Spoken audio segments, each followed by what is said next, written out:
my goodness! Holy sh!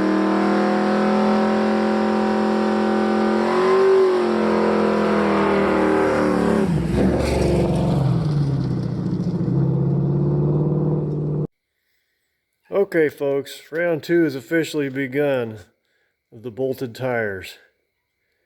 As you can see, I've got 2 put back together. Let's talk about what I'm doing. I found this 1/8 inch thick 2-ply conveyor belt, and I had to go on a 4-hour one-way trip to Makokata to get it. Hey Steve, come here, you get some pet.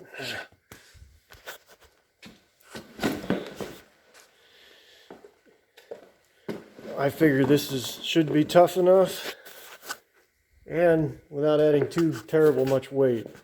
This was 47 feet long, and initially I wanted strips that were going to be 12 inches wide by 10 foot long, and it's just shy of 24 inches wide. So the first strip I cut it in half lengthways. And once I got the 10-foot strip cut out of it, it had a terrible curve in it. Unfortunately, that took 10 foot of it. So the next strip I cut the 12-inch wide section from the middle, 6 inches each way. And that one was nice and straight.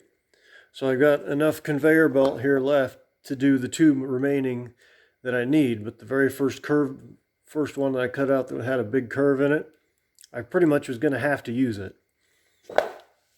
I picked of the 2 pieces from that first 10-foot cut, I picked the piece that had the least amount of curve in it. But the 2 I got left to do, I'm going to be cutting them out of the middle again. It's a lot more of a pain in the butt, but it's doable. Here we got a 10-foot strip cut out. Well, it's probably not going to show on the camera, but I can see it looking at it. But there I got my 2 Sharpie lines. 12-inch wide strip out of the middle. Alright, this stuff cuts pretty easy actually. And even though I have marks down, I am using a straight edge. Just run the utility knife right against it.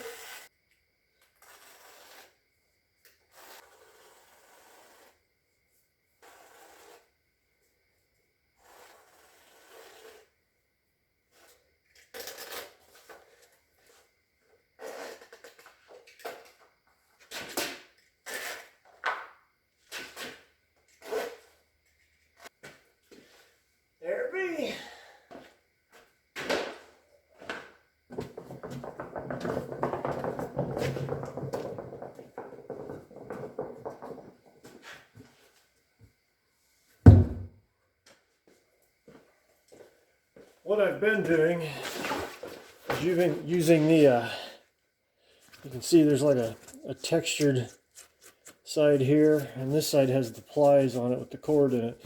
I'm putting this side up against the tire, the bolted tire, and this side will get the tube.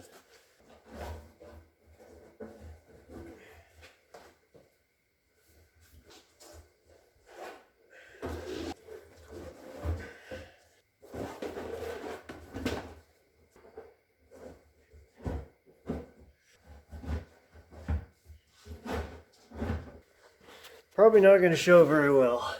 No, it's not going to show at all. These ones that I've cut that are straight, they seem to fit in here pretty good and center themselves up pretty well. That curved one, when I put it in, I'm not real confident with it. It's one that's already mounted up. I'm hoping that, once you get the pressure in the tube, there we go. Yeah, you want to see my ugly face. Once I get the pressure in the tube, that it's going to keep that liner up against it. But because of the curve in it, I'm afraid that there might be the edge of one of the bolts and washers exposed. But there's really nothing I can do about that. Once it's mounted up, I can't see in there to see what's going on. So I'm just going to have to hope for the best for that. But I'm pretty confident these 3 straight ones are going to be okay. Because like I said, it doesn't show putting the camera down in there, but they do seem to pretty well center themselves up. Now, whether they stay in there under wheeling conditions, I can't say. I think they should, because for that flat piece of rubber conveyor to work itself out, it would have to get into some really strange contortions. And the only way I could see that happening is if the tire goes completely flat. The one that's got the crooked liner in it, I put it on the driver's side front, so hopefully if it goes flat for whatever reason, I'll catch it quick and can shut her down. What I'm going to do from here, I will get a tube put in there and inflate it, and hopefully that will push, well, it will push the liner up against the outside of the tire, and then I'll deflate the tube, and the liner will kind of fall back in a little bit. But like I said, there's only so much I can do with that, because you can't see in there to see what's going on. I'm just going to have to do it in good faith. I did have thoughts of trying to glue it in place with some yeah, I did actually buy some, let's see where it's at now, this really flexible silicone extreme stretch stuff. But once I got to wrestling with that very first liner in there, it doesn't fit so great. I was afraid I was going to have a huge mess going on. And then that mess would get on the tube, and the tube would be stuck in there, and I'll be stuck in one big gummy mess if I had to take it apart. I decided to go ahead and get 3 new tubes instead of fixing the ones that got damaged. 31 1550 by 15. And that sounds like it'd be small for this, but it is almost the perfect size, really, if you look at that. The reason I'm putting the tube in and then inflating it once, I'm hoping it pushes the liner up into the tire better than I could by hand. Because when I go pushing it around here, it just kind of wants, the whole thing wants to shift. If I can expand it out evenly, I'm hoping it'll push it in. And obviously it does fall back once I relieve the pressure on the tube, but you know, maybe it's pushing it up enough to help. After I take the tube back out, or deflate it anyway, and go to put the rim in, I'll gently, as gently as possible anyway, flip the tire over, get the tube and everything worked out, get it up on a bucket, and then get the bead lock on it. You know, I'm trying to do that as gently as possible to not disrupt the liner. But honestly, I think the liner is going to stay in there just fine. Because yeah, it meets up against the curve of the tire both ways. Yeah, the only one that really concerned me is that one that had a curve in it. Because one of the times I was doing this, and I got done, I looked in there, and one of the edges of the washer was exposed. And that's what worried me. But like I said, I can't do anything about it. If it's exposed now, I can't see in there to see what's going on to fix it. I just have to go on the faith that hopefully it's doing what I'm wanting it to do.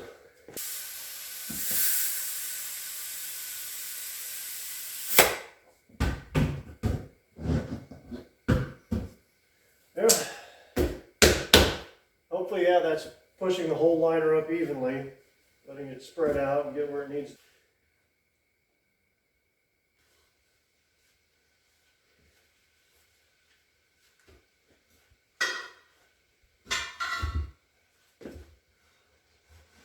I found with a lot of inner tubes,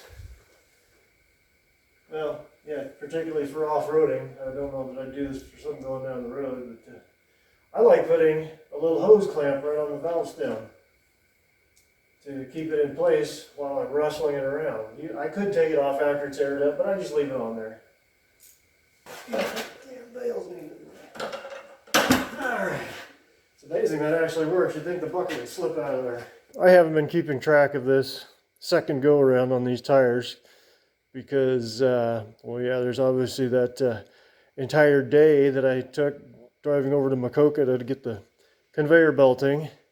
Had a couple other false starts on some tire liner, so yeah, I don't even care about the time anymore. I've got so much time and money invested in these, I pretty much have to keep going with them.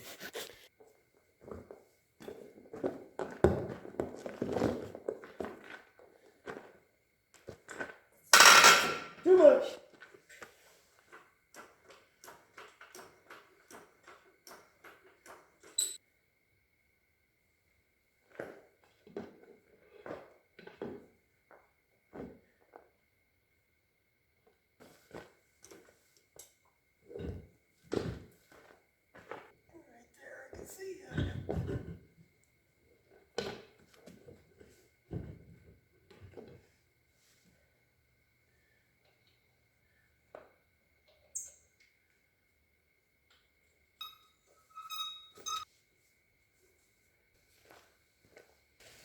Alright, take her for a little test drive tomorrow. Still diagnosing a clicking in the front end, which I'm pretty sure is the Lock-Right locker.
Okay folks, so there's good news and bad news here. The two short clips that I showed before were just me piddling around with this here at home. I wanted to get some footage in case the tires failed on me when we took it wheeling again. The good news is the tires stayed together, stayed up, did just fine all day at wheeling. The bad news is the tires were how do I say it? They were aggressive enough that they broke the front end very, very early in the day. I would say within 10 minutes of actually getting wheeling. As you may or may not have noticed, the locker was popping before that. It's been popping for like a year. It's a Lock-Right. It's been in there a long time. Got money's worth out of it, that's for sure. But in the footage that I'll be showing, the second climb through a mud hole, you can tell the front axle's already broke there. And I thought at that point that it was just the locker acting up, but yeah, once I watched the footage after recording it, it was pretty clear that yeah, this axle shaft right there is broken. And it was broken at that point. From then on, obviously I wasn't going to fix it till, but anyway, it was broken at that point. Before he ever even got into that mud hole and then the hill climb after it. He did keep wheeling the rest of the day with it, and it did pretty decent for only having 3-wheel drive, and that was 3-wheel drive at best. Sometimes the locker wasn't even kicking in this wheel, making it work.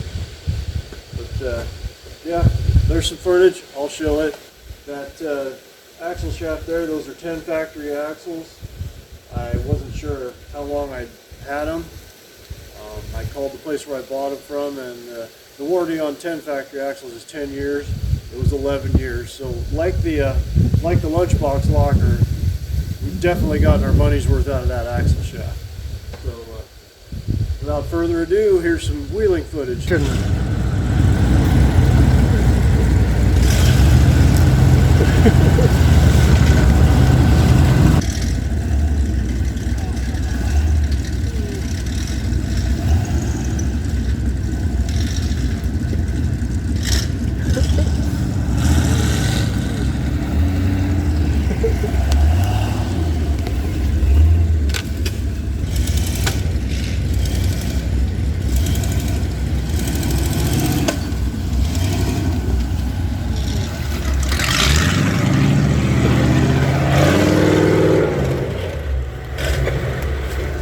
Hey buddy, what's up? Hi.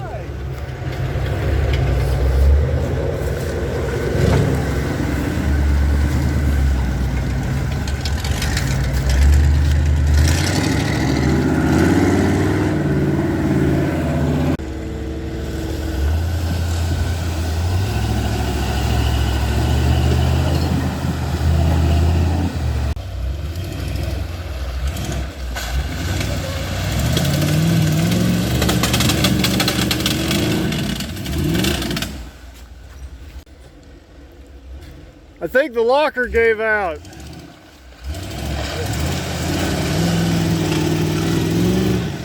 Yeah, the front end's not working.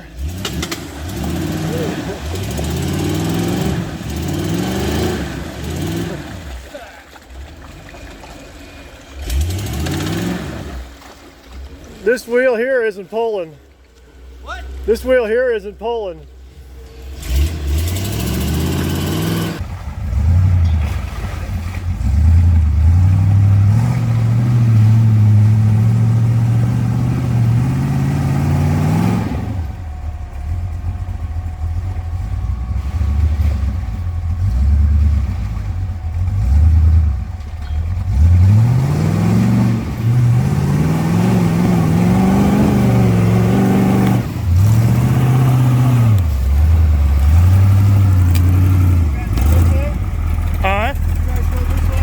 Up top. Just go right through there.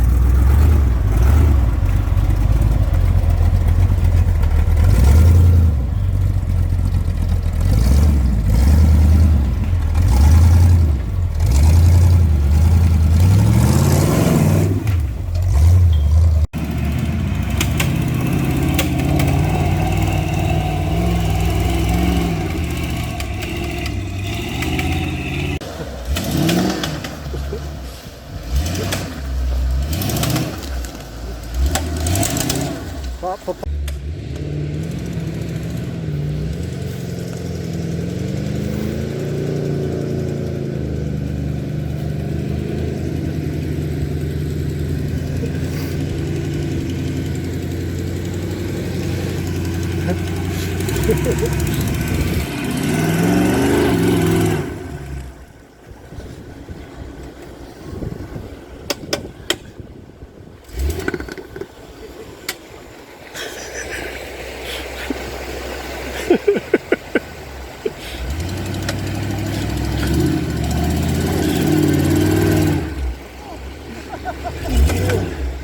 We got our own Universal Studios thing going on here with the flood water.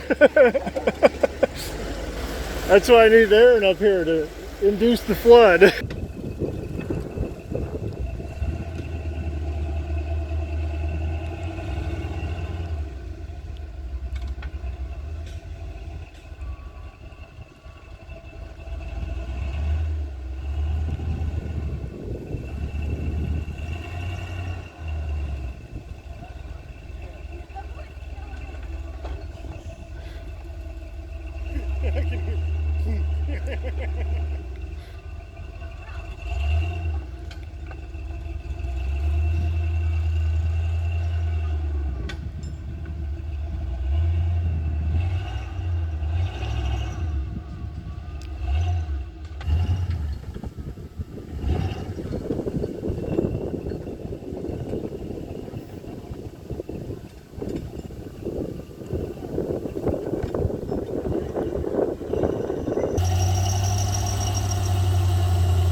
Kind of steep over there. We're doing just fine. All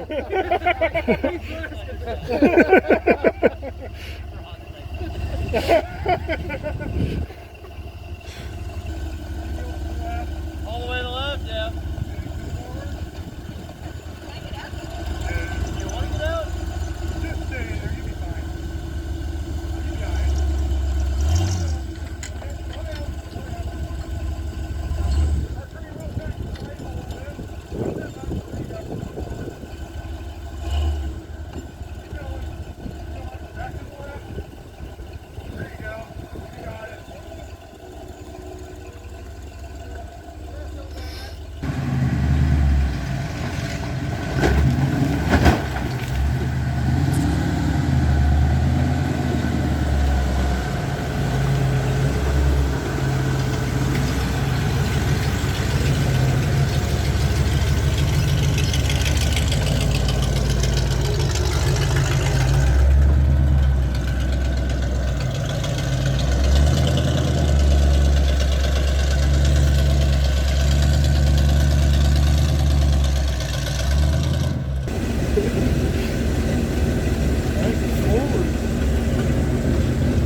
Keep looking, it's there. You'll see it.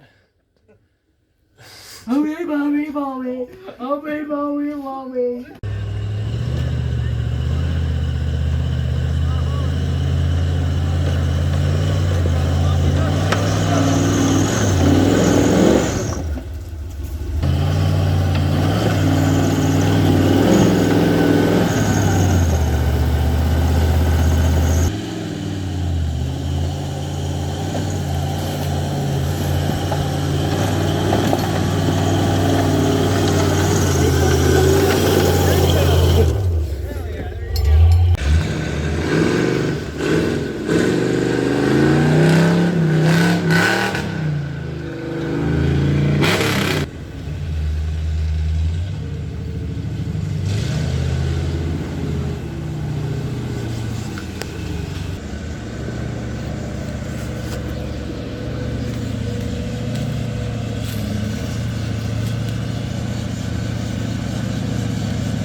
You got to winch us up. Okay. You want to?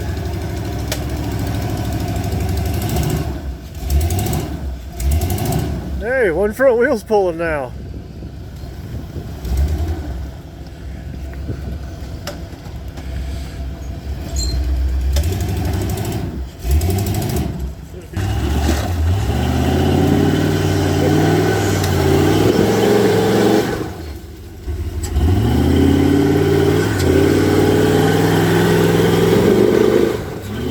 Work the wheel.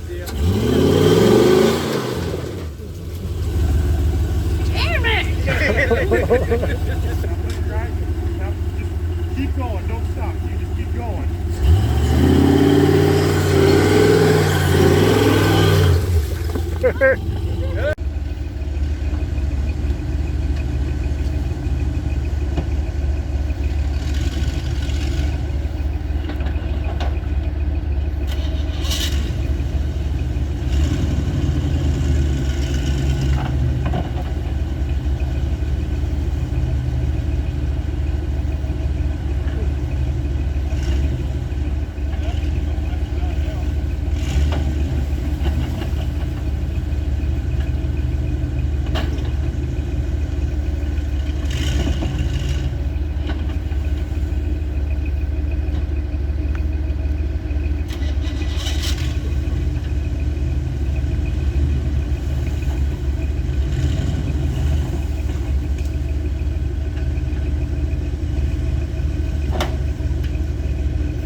Put it in two-wheel drive and spin your tires and it'll fall in.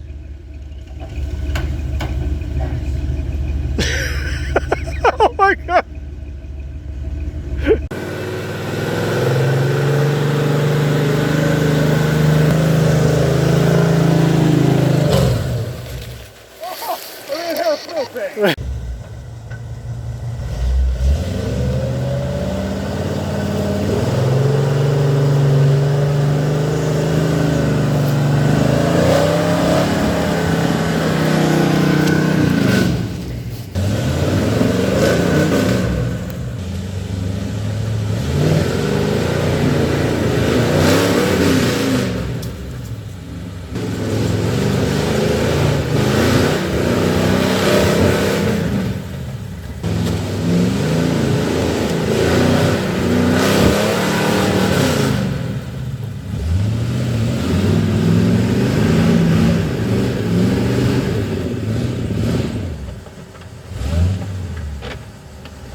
It's already dragging the front diff.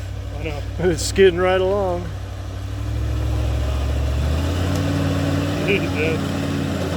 That's where it's at.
Sorry about the disappointment of not getting to see this thing wheel more. I'm just as disappointed as you are. I do have the parts to fix the axle now. I'm not sure what I'm going to do about that front locker. I've got a couple of ideas. You might watch for that because I have another bunch of footage about diagnosing that popping locker. I'm not sure if I'm going to make a video or not. So yeah, keep an eye out if I do. I didn't really want to involve the locker with this. I wanted to keep this video about the bolted tires, which I feel are working now. Now with the liner, I feel the tires are a success. I just need to get the platform to work better too. With the heavy offset of these wheels, it's making life really difficult for steering components too, because the power steering pump is whining and growling, so I'm going to have to upgrade that. But like I said, I don't know if there'll be a round 3 for the bolted tires or not. The tires are a success. You might start putting up videos of when we go wheeling. Is that something that you guys want to see, or did you find that boring? Let me know so I can adjust accordingly. Thanks, we'll see you.